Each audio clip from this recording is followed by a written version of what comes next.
Hello, lovely people. Welcome back to another book chat. Second try, because I realised I'd done about 10 minutes before I realised that, the camera was filthy.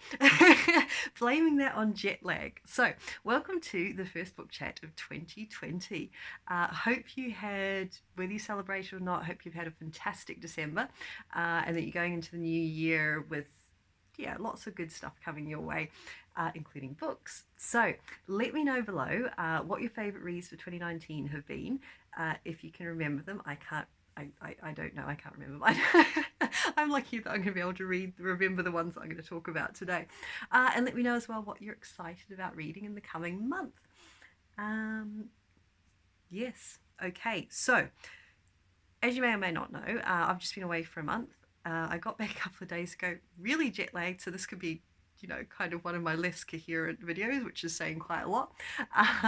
But while I was away, I had a load of reading time, both on the boat and on the plane on the way down and the way up.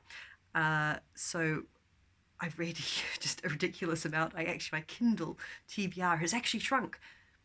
Not Yeah, I haven't. It's still, there's a lot there though. It's slightly alarming of how much is in here, and I really need to stop buying things, but that's too late because I spotted something today. So, anyhow, I got through a load, and it was a whole mix. There was indie books, there was traditional books. I read some absolutely fantastic reads from both indie and traditional. I had some DNFs, some did not finishes, same thing, both indie and traditional. And I had 3 rage reads. In other words, 3 books that I only finished because one, I wanted to see if the supposed hero, who was really just, no, he was awful, if he was actually going to get a really decent comeuppance, and I was hugely disappointed because he didn't. And the other 2, I actually don't know why I finished them. I don't know. I think I was hoping that they were going to suddenly get better. Anyhow, yes. Won't be talking about any of those because they were terrible. 2 traditional, 1 indie. Yeah, no, not my things. Okay, so talking about the books I did enjoy then. A Natural History of Dragons. Okay, this is absolutely amazing. Marie Brennan. Thoroughly enjoyed it. Not a fast-paced read, not like, usually adventure or epic fantasy or anything like that. It's set in kind of a Victorian society. It's the equivalent of this world. And similar thing, upper class society. The women are expected to secure themselves a nice husband who's going to look after them, provide them with dresses, and then they'll throw afternoon tea parties and things. However, our hero, Isabella, is not quite into that sort of thing, and what she prefers to be doing is studying anything about dragons. She absolutely loves dragons, which we can all understand. And she manages to do quite well because she ends up getting herself onto an expedition who are going to search for dragons, and this opens this whole other world up to her, and it's all told in, it's meant to be her memoirs. And once she's a much older lady, and she has essentially just paved the way for all these other historians of dragons, natural historians of dragons, and it's fantastic. I thoroughly enjoyed it. Again, it's not fast paced, so if you're looking for sort of an adventurous read, that's not really what it is. It's almost a little bit, it's got a bit of a mystery in there as well as the dragons, and yeah, really like that. So, where are we? Sticking with dragons. Here Be Dragons by Hannah Steenbock. Yeah, Steenbock.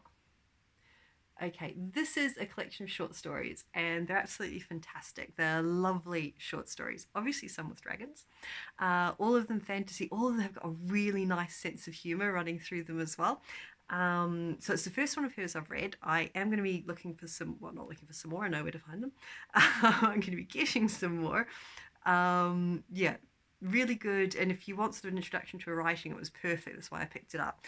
Because I follow her on social media, and I was just a bit interested in what wanted just that sort of taster, and it's perfect for that. So Here Be Dragons. I mean, can't really resist that either. Okay, Regulation 19 by P.T. Hilton. I really enjoy a good dystopian, but the truth is I haven't really read many for ages because they just all got a bit samey. There was one which I'm not really going to talk about on here, which, yeah, it wasn't a rage read, but I'm still not quite sure why I finished it. It was just, oh well, this is kind of boring. Yeah, end of the world, then all the humans fight, and some of them do get quite samey. This, without wanting to give too many spoilers away, it comes into that dystopian setup, at least initially, and it was really good. It was intriguing, it was interesting, it was well written, liked the characters, kind of complex characters. No one was, sort of black and white. It was all a bit shades of grey, which I also really enjoy. So that is book one of the Deadlock trilogy, so I will be tracking the others down. So Regulation 19 by P.T. Hilton. And I'll do my normal thing on the blog where I'll put the ratings, and I may pop down the rest of that I read this month as well, which I'm not going to mention in the video. Okay, so where are we? I should have really gone through this first. Okay, here is where I'm going to show the small problem I have with reading more than talking. Madeline Miller, Circe, Circe, I think. I'm probably pronouncing that wrong. I'm going to try not to say it now.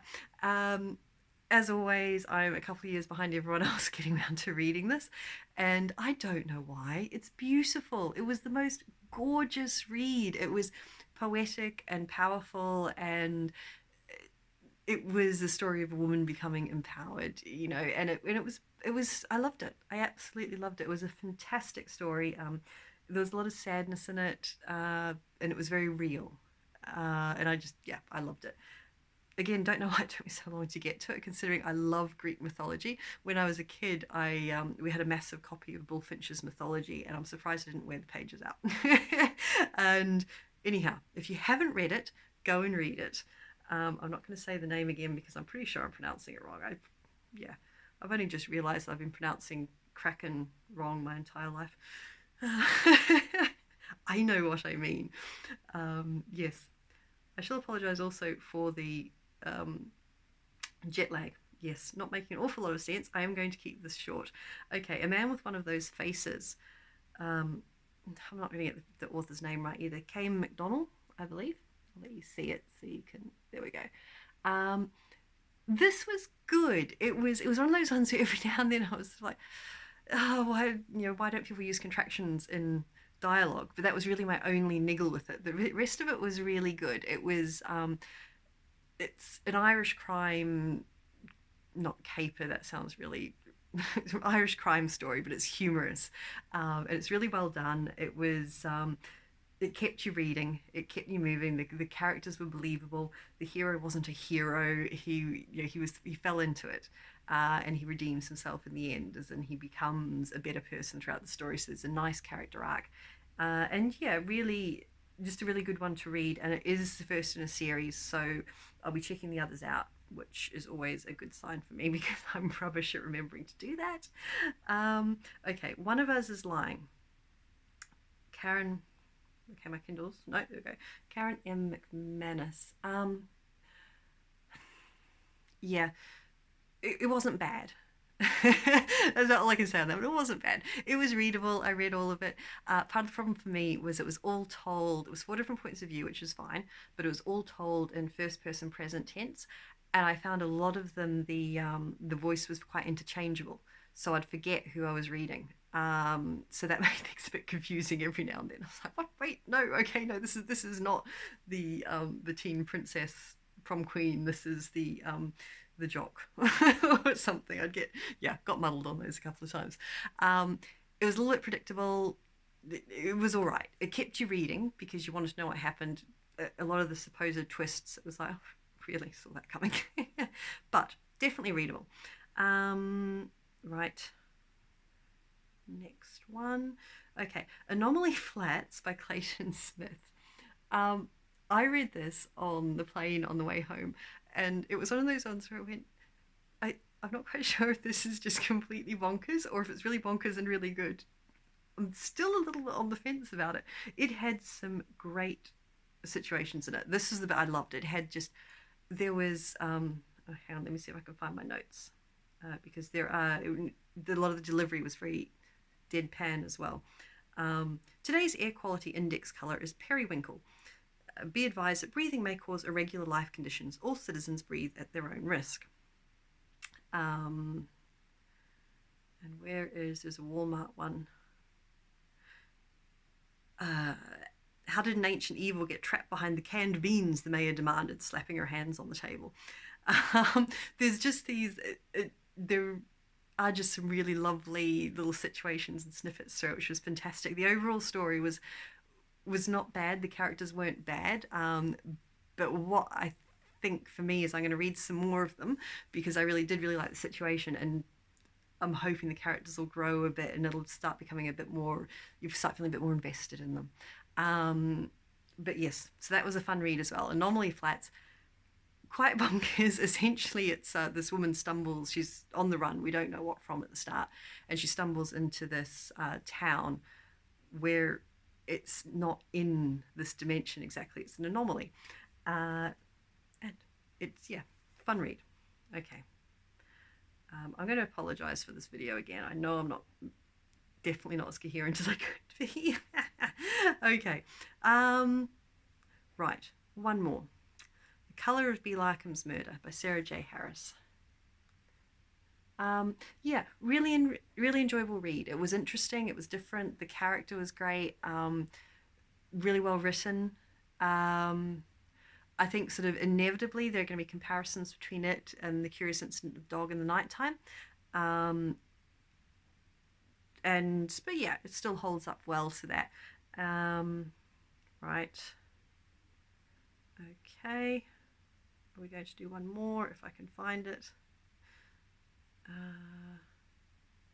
Okay, do you know what? I'm going to leave it there. Because, yeah, I already realize I'm not making the hugest amount of sense today. I'm sorry about that. But yeah, Riddle Load, favorites of those ones, Circe, the Regulation 19 was excellent. Heavy Dragons, Natural History of Dragons. Those were all great reads I thoroughly enjoyed, and I will be checking out more from all of those authors. I won't talk about the rage reads. Yes, because they were that bad. But that's all right. With the jet lag, I'll probably forget about them quite soon anyway. Yes, so let me know, what have your best reads for December been? What have your best reads of the year been? If you were better than me and can remember them, I'm going to have to look back over my other videos and see. And I'll put it in the blog text so that, yeah, I'll let you know what my favourite of the year's been. What are you looking forward to reading next year? I am not that organized. I'm never that organized. So I don't have a reading list for next year. So I'm just looking forward to reading many interesting things again. So if you have some recommendations for me, let me know. And otherwise, until next time, happy reading, happy new year, and we'll see you then. Bye.